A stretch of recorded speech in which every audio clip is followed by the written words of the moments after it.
Math Thinkers, gente que gosta de pensar em matemática. Orientações para a resolução dos exercícios de Análise Matemática 2 na FCTUC, folha 1. Serão utilizados alguns resultados teóricos referidos no livro de James Stewart, Cálculo, volume 2, edição brasileira de 2005. Questão 3. Verifique se a sucessão converge ou diverge. Se ela convergir, determine o limite. A linha A índice n igual a n vezes n-1. No estudo desta sucessão, usaremos as seguintes propriedades. O limite do produto de duas sucessões é igual ao produto dos respectivos limites e o limite da soma de duas sucessões é igual à soma dos respectivos limites, desde que os limites existam e o resultado da operação esteja definido. Portanto, o limite de n vezes n-1 será o limite de n vezes o limite de n-1 e, por sua vez, o limite de n-1 será o limite de n menos o limite de 1. Ora, a sucessão identidade de termo geral n é um infinitamente grande positivo, ou seja, o seu limite é mais infinito. Além disso, para o estudo da sucessão de termo geral n-1, portanto do segundo fator, vamos usar a seguinte propriedade. A soma de um infinitamente grande positivo com uma sucessão limitada, em particular com uma sucessão convergente e muito particularmente com uma sucessão constante, é ainda um infinitamente grande positivo.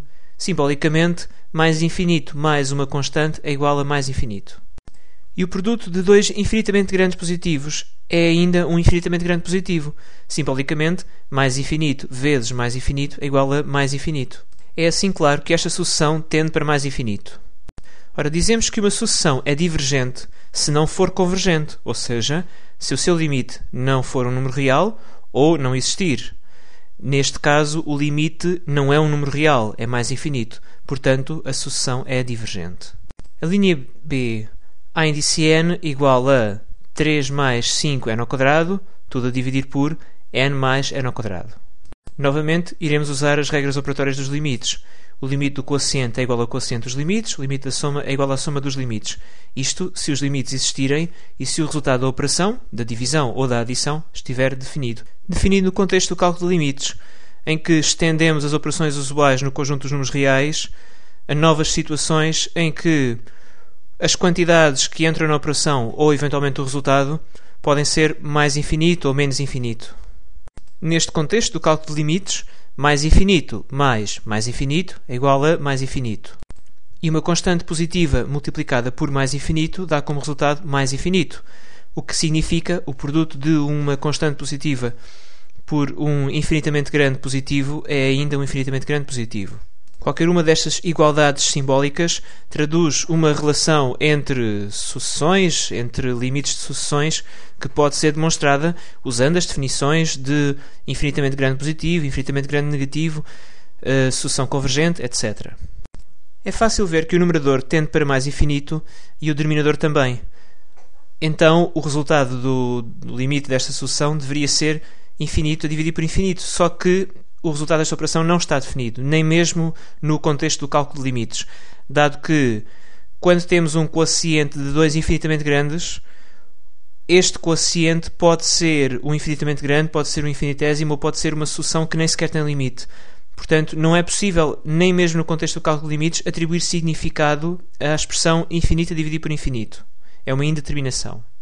Temos de levantar esta indeterminação, ou seja, temos de reorganizar os cálculos de maneira a que não sejamos obrigados a dividir infinito por infinito. Então vamos colocar em evidência o termo de maior grau, quer no numerador, quer no denominador. Este procedimento é-nos familiar do cálculo limite dos limites de funções racionais no infinito, quer em mais infinito, quer em menos infinito. De facto, se todos os termos A índice n de uma sucessão são as imagens dos números naturais por uma certa função f, e se o limite de f de x, quando x tende para infinito, é um certo número L, então o limite da sucessão é o mesmo número L.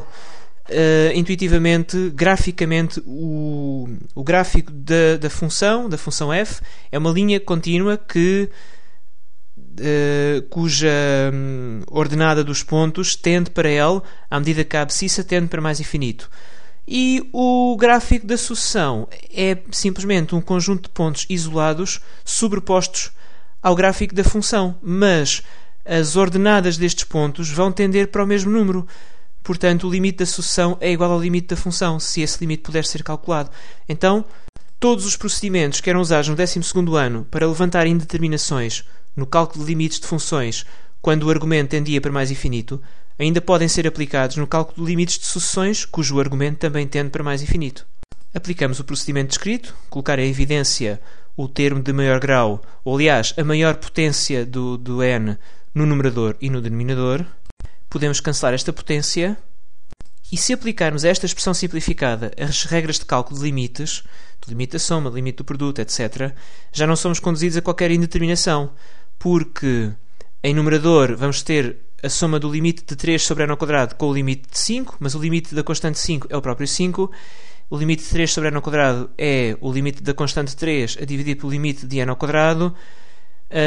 Simbolicamente será 3 sobre mais infinito, que no âmbito do cálculo de limites corresponde a 0. E em denominador também vamos ter 0 mais 1. Portanto, vamos ter 5 em numerador e 1 em denominador.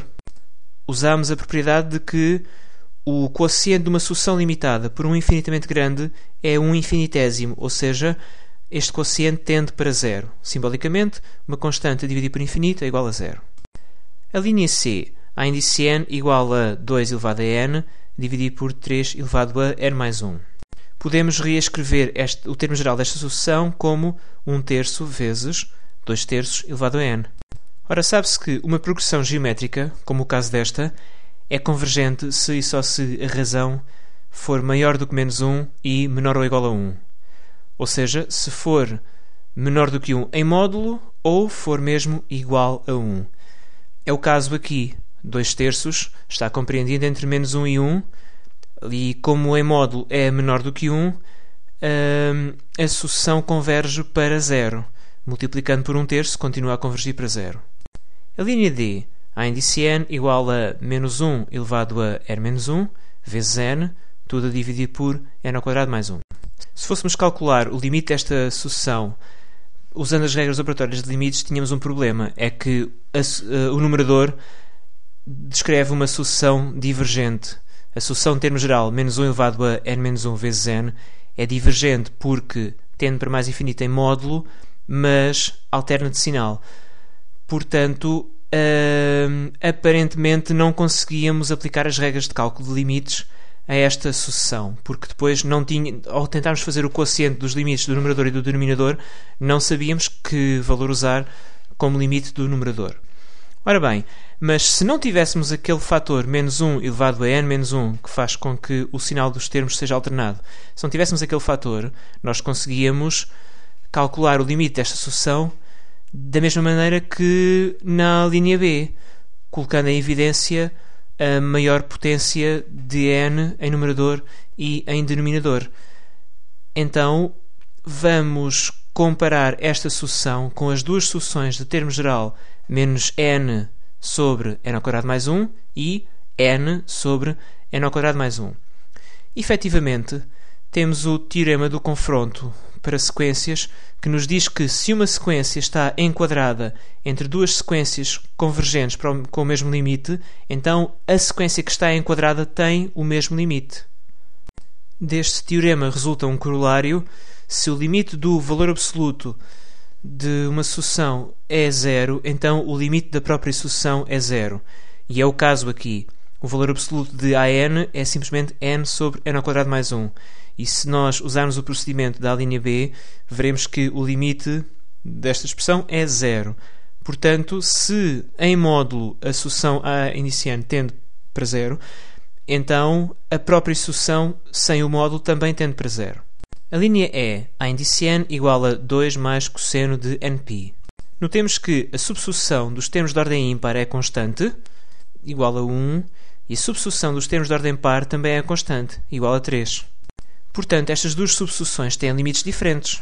Ora, nós sabemos que se uma sucessão é convergente, então todas as suas subsucessões convergem para o mesmo limite.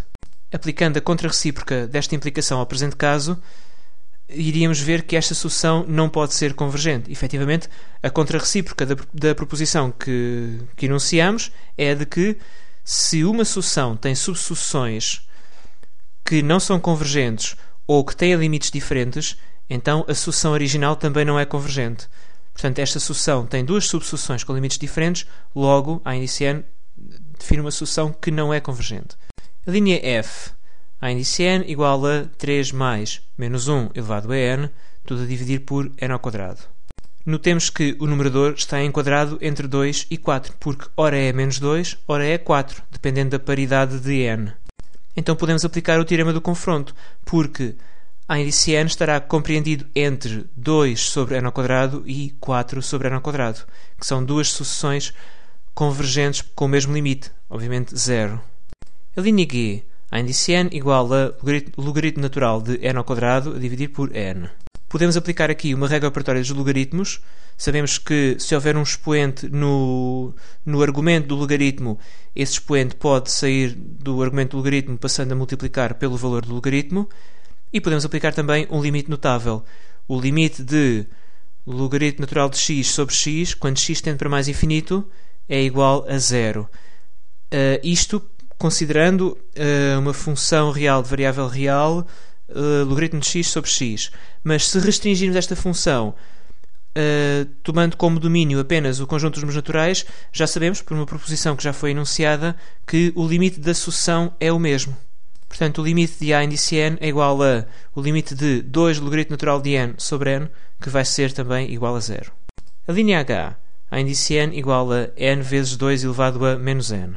Se nós fôssemos calcular este limite pelas regras operatórias dos limites, teríamos uma indeterminação infinito vezes 0, porque o primeiro fator, n, tende para mais infinito, mas o segundo fator, 2 elevado a menos n, como tem expoente que tende para menos infinito, esta potência de base maior do que 1 tende para 0. Então temos infinito vezes 0, que é uma indeterminação. Então vamos ter que reorganizar a expressão de maneira a que não surja qualquer indeterminação, ou que surja uma nova indeterminação que possa ser resolvida usando um limite notável, um limite conhecido. Isto consegue-se invertendo duas vezes a expressão que nos é dada. Portanto, n vezes 2 elevado a menos n é igual a n a dividir por 2 elevado a n, que é a mesma coisa que o inverso de 1 sobre 2 elevado a n sobre n. Então, o limite de a índice n será o limite de 1, ou seja, 1 a dividir por o limite de 2 elevado a n sobre n. Mas este é um limite notável, é um limite conhecido, é mais infinito. Uma exponencial de base maior do que 1 cresce mais rapidamente do que qualquer potência da variável independente. A linha I, a índice n igual a cosseno ao quadrado de n sobre 2 elevado a n, que é igual a cosseno ao quadrado de n vezes 1 meio elevado a n.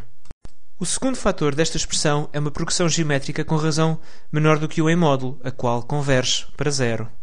E o primeiro fator desta expressão é uma sucessão limitada. Cosseno ao quadrado de n está compreendido entre 0 e 1. Ora, o produto do infinitésimo por uma sucessão limitada é ainda um infinitésimo. Portanto, a sucessão a índice n é um infinitésimo, tende para 0.